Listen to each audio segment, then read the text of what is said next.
Hey, what's going on, everybody? This is David Brooks, the Cadillac Counselor, coming at you to tell you a little piece of my mind. And so, you know what? Today is nothing better than hump day. And everybody always says, what is better than hump day? Friday, Saturday. But until we get there, we've finally made it to the middle of the workday.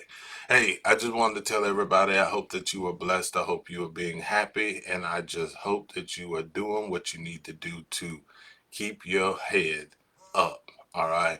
So, one of the couple things that I wanted to talk about today was some topics and some issues that I've been noticing.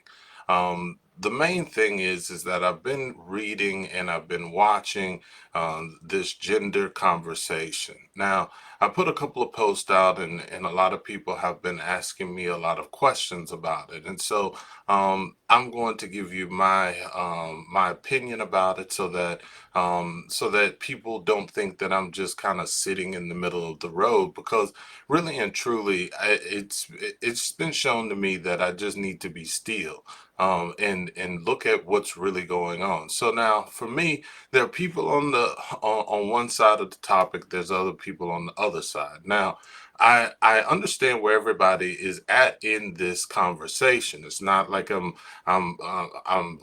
baffled by it, because I'm not.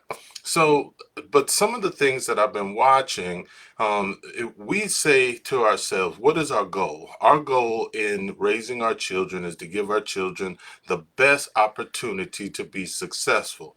Now, when you talk about gender, everybody has a conversation on specifically the gender, how they feel about different genders, people changing genders, people identifying as different things or different ways to see themselves in the world that they live today. Now, for me, in me running for the Board of Education, my goal is to improve every child's mental health. Now, whenever I say improve children's mental health, we have to look at what causes people problems in schools. Bullying is a problem. When people feel like they can't be heard or they can't speak out about how they feel, whether or not this it's a gender issue, whether or not it's a race issue, whether whatever it is that is causing a person a problem, that is my concern.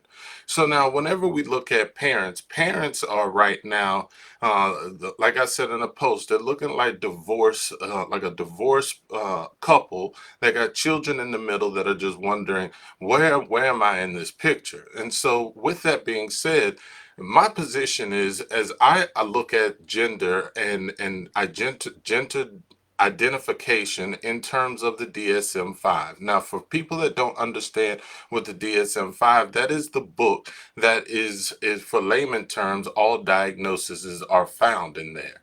And so when that is looked at as the basis for any type of mental health, any type of health issue, is always in the DSM-5.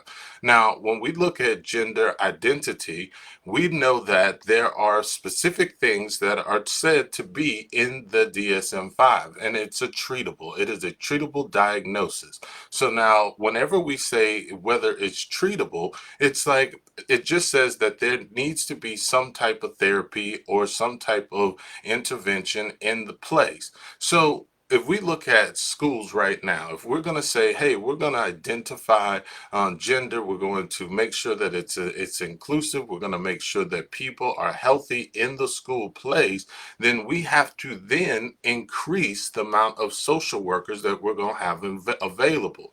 We can't just say that, hey, no kid should understand. And my thing is like I've said it before, I really want to understand what the word identify. What are we going to identify? Because for me, my children, I don't mind my children understanding that people are going to be different. I want them to understand the differences. Now, my job at home is I'm going to talk to my children about whatever the topic is. I'm going to talk about it very candidly with my children so they have a pure understanding of my position, my wife's position, and our household position. Now, when they go to school, if they are going to identify and just say that people have differences and people have different ways of expressing themselves, and to treat them kindly, to treat them with dignity, I don't mind that. Now, whenever we get to the point of the curriculum, I think in July, that's when I want to see what videos are going to be seen, what type of readings are they going to be experiencing. But I want to know that for everything that my kids learn.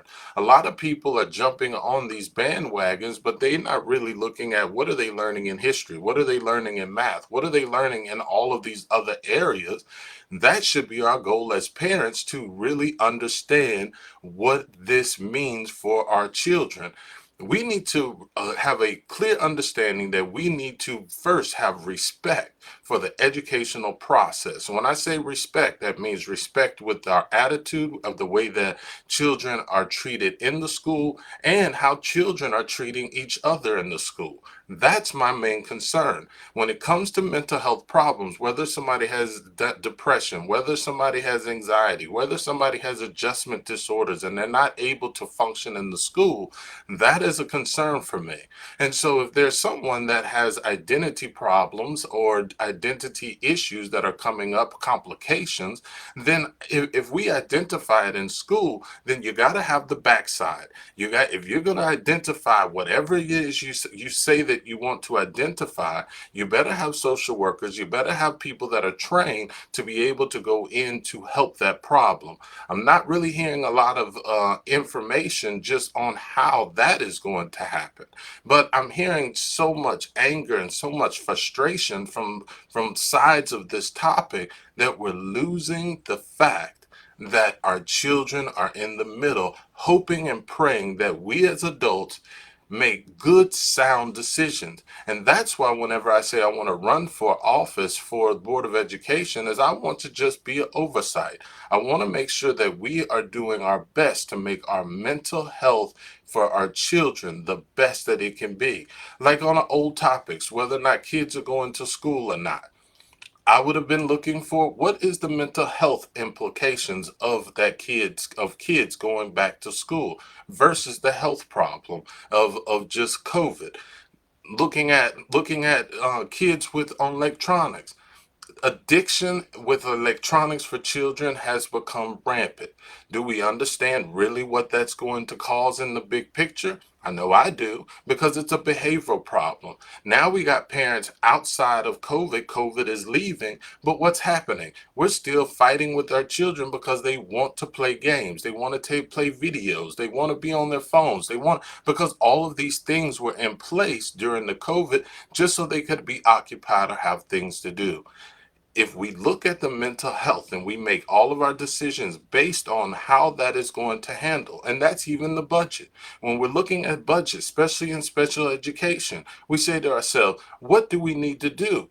First of all, we need to look at how much we're spending. Are we spending a lot of money on paraprofessionals? Are we spending our money on certified people who are teaching math and reading? If we can't get special education focused on math and reading, then a lot of the things that we're doing is we're babysitting. I don't want schools to be babysitting. Now, don't get me wrong.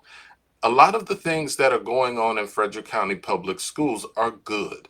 I believe that. I'm not here to say I'm coming in and I'm going to just redo everything. There's no need to. There's a lot of things that are really, really done well. The problem is that the implementation of these ideas and these programs, those are the things that we need to just take a quick look at. Make sure that we are functioning on a way that is improving the health of our children. And that's my thoughts on that. Now, whenever we look at things going on in the community, we got to work on judging. Where do we at? Now, I'm a Christian. I'm a full-hearted Christian. And a lot of people say, well, how can you stand on certain things if you're a Christian? Well, I'm not just an Old Testament Christian. I'm a New Testament Christian, the same type of Christian that when someone wanted to stone someone, Jesus came in and wrote on the ground and said, hey, first one without sin cast the first stone. And one thing I do realize is that this world is going to come to an end no matter what. And God says in the Bible exactly what it's going to look like when we get there. Now, what is my job? My job is to ultimately save souls. That's what I want to do. I love people. So when I say I love people, I want to encourage people. I want to have conversation. I definitely don't want to argue. I don't want to fight with you, because our fight is not against flesh and blood. It's about principalities and many things way above us. So why are we fighting amongst each other when we can come to a common ground and have good solutions that are focused on children? And hey, regardless of how you want to say it or how you feel, that's my position, and I will always stand for that. And listen, I need your help. I need some funds to help run this. We got to buy signs. We got to get some print. I don't care if it's $5. I don't care if it's $3. Anything adds up. And you have to understand that without you, without your donations, without your help knocking on doors, and we're going to start, and I'm telling you, I'm coming in late, but I'm going to come in like a wrecking ball. And you already know, anybody that follows me, anybody that knows me, I don't do anything little and I don't do anything small. So if you want to help me, please come on, because I'm telling you, if you really, really want to change what we are doing in our community, in our schools, I need your help. Not just financially. When we have t-shirts, I'll give out t-shirts. We're going to rock it out, because we're going to make sure that mental health matters for these children. I don't care about how other people feel. Parents, I understand. And I know what you're going through, whether your kids are elementary or whether your kids are in high school. And I'm going to tell you this, we want to prepare our kids to get to college and to just live our life, be business owners, make good decisions, and be sportsmen, and be respectful. And if we can do that, and if for whatever term I make it, I'm going to do my best to make all of that happen. And I just want to say thank you for always watching. Share this. Make sure that people do understand my positions on many of these topics, because I'm not scared, and I will say what's on my mind, just like I've always done on every video that I've always made. And I just thank you. Have a blessed day, because you know what? It's hump day. Take it easy.